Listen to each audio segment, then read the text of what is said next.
Kamusta na mga idol? Ako lang ito si Gasgas Puwet.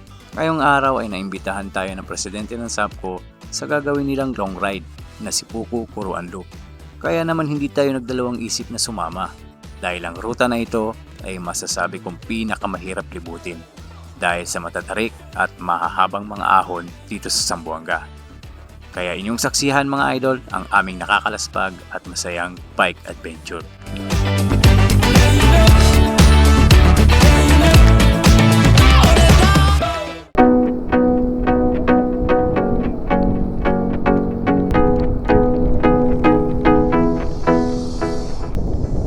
Bago mag alas 6 ng umaga mga idol kami ay nag-umpisa na pong mag-roll out para maaga kami makarating sa Sibuko.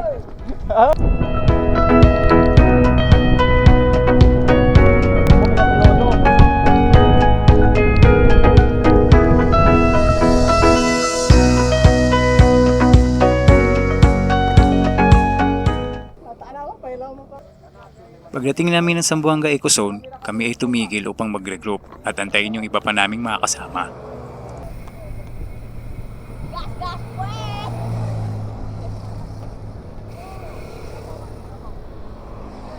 Ay team!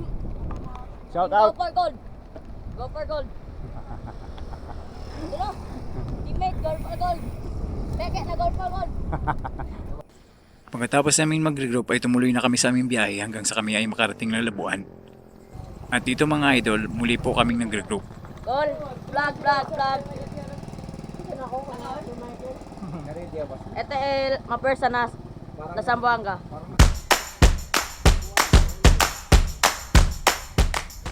Pagkatapos ng ilang minutong pahinga, ay nagumpisa na po kaming umahon papunta ng Limpapa Bridge.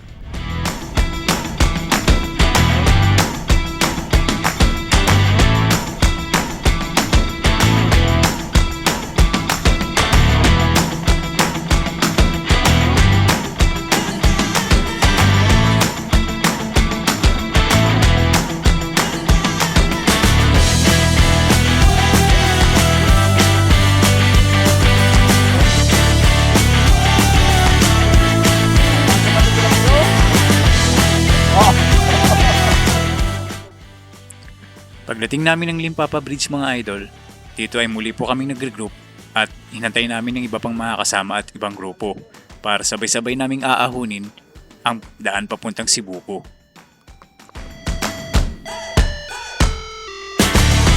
Para goal!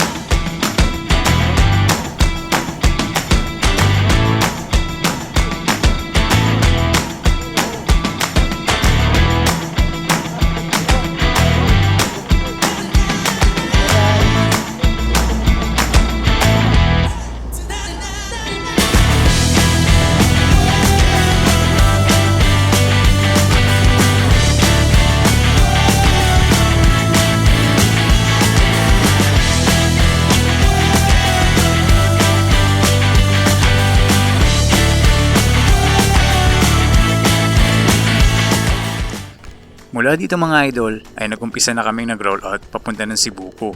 Dito na namin dadanasin ang mga iba't ibang klase ng ahon mula banayad hanggang matatarik na mga ahon.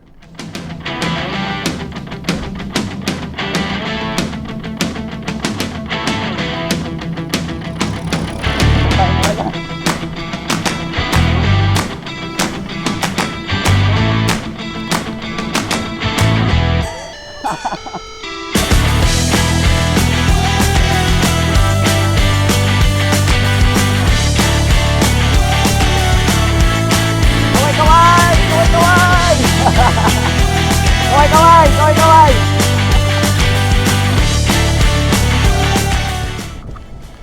Itong tabi ng dagat na aking binabaygbay ngayon mga idol, ito yung tinatawag nilang Bungalow Beach. Dito na ito malapit sa may Sibuko area.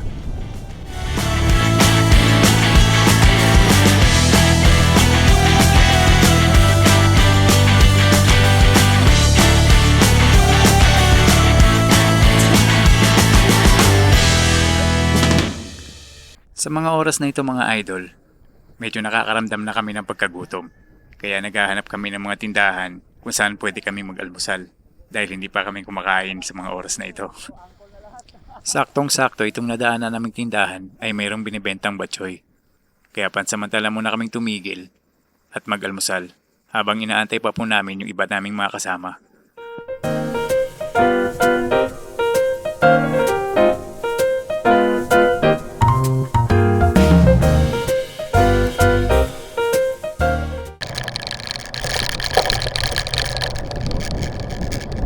Pagkatapos naming mag-almusal at makapag-regroup mga idol, tumuloy na kami sa aming ruta. Dumaan kami ng Bintangan Bridge at muli naman kaming aahon. Sa bawat mga ahon na aming dinaanan ay unti-unting naglalaho ang aking mga kasama. Yung mga malalakas ay nauna, ang iba naman ay nasa likod. At ako naman ay nagsariling pacing dahil alam ko na mahaba pa ang biyahe.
Pagkatapos ng mahabang lusong na inyong napanood mga idol, naabutan ko ang ibang mga kasama na nahihirapang umahon. Ibig lang sabihin na mas lalo ako mahihirapan umahon.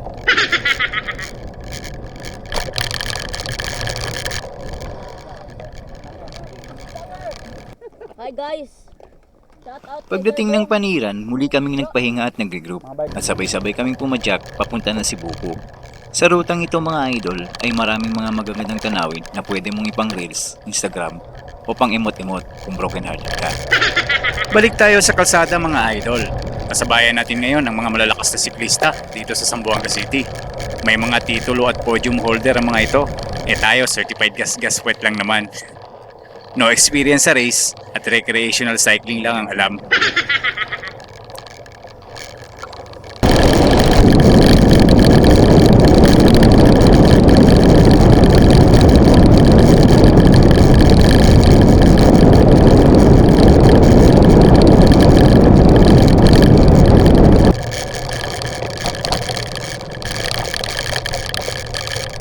Kung napapansin nyo mga idol, naiwan na naman ako.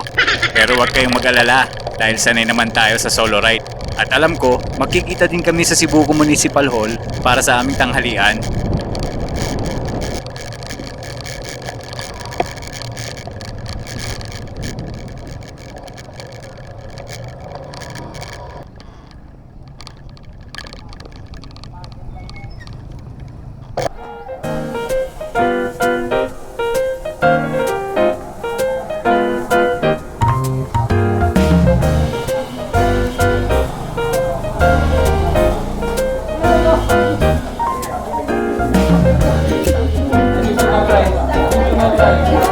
Ayos ka yun.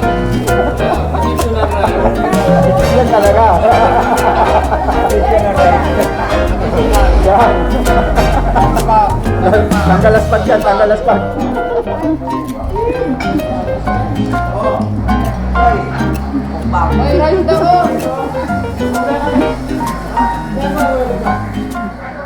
Ito na mga idol, pagkatapos ng aming tanghalian, kami ay nag-regroup sa harap ng I Love Cebuco at kumuha muna ng mga group pictures at selfie pictures bago ang aming pagpadyak sa mahabang ahon ng Cebuco Curuan Diversion Road.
Ito mga idol, naabutan namin ng first group.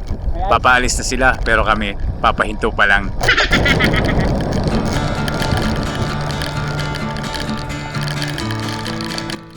Siya nga pala mga idol, ang setup ko nga pala ngayon sa aking bisikleta ay 650B setup. Naka 27.5 by 1.5 yung aking wheelset. Yung unang biyahe kasi namin dito mga idol, ang gamit ko ay 700 by 32C setup. Kaya medyo dumudulas kapag napapadaan ako sa mga ganitong terrain o kaya yung mga paahon na medyo gravel. Kaya mas minabuti kung nagpalit ako ng 650B wheelset. Kung napapansin nyo po mga idol, itong daanan na ito medyo ito yung putik. Buti na lang hindi umulan sa mga oras na ito dahil kung nagkataon, mahihirapan kaming dumaan dito. Kung napanood nyo po yung aking unang vlog, nung dinaanan namin yung lugar na to, tuyo rin siya. Kaso lang doon sa may bandang Kuruan ay sobrang putik. Gayon pa man mga idol, nakaka-enjoy pa rin ang rutang ito.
Sa mga oras na ito mga idol, kami ay nasa 3-man team. Kasama ko dito si Jake Mansol at saka si Edsel Abing. Pansamantala kaming dumaan dito para huminto at kumuha lang ng mga konting litrato dahil napakaganda ng view dito mga idol. Pagkatapos ng maigsing pahinga, ay tumuloy na kami sa aming pagpadyak. Dire-diretso na ito papunta ng Campilar.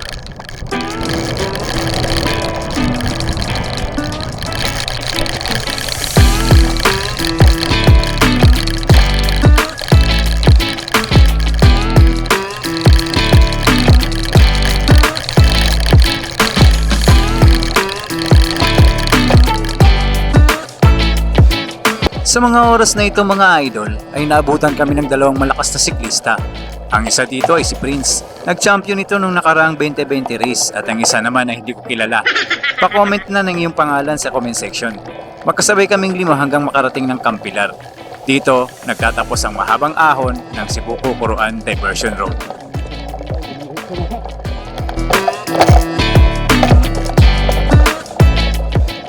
Sa pagtatapos ng araw na ito, habang kami ay lumulusong mula Campilar patungo sa exit ng Kuruan Highway, ang puso ko ay puno ng pasasalamat at kasiyahan. Sa bawat pagpadyak ay nagdala sa amin sa mga bagong karanasan at pagtuklas ng mga gandang tanawin. Sa bawat kilometro ng aming paglalakbay, nararamdaman namin ang kaligayahan at kalayaan na hatid ng pagbibisikleta. Ang paglubog ng araw ay nagpapahiwatig ng pagtatapos ng isang magandang araw ng pakikipagsapalaran at pagpapala sa kalikasan. Sana'y na-enjoy ninyo ang aming mga paglalakbay at kwento. Ako si Gasgas Puwet, ingatan ninyo ang inyong mga sarili at mag-ingat sa bawat biyahe. Hanggang sa susunod na paglalakbay.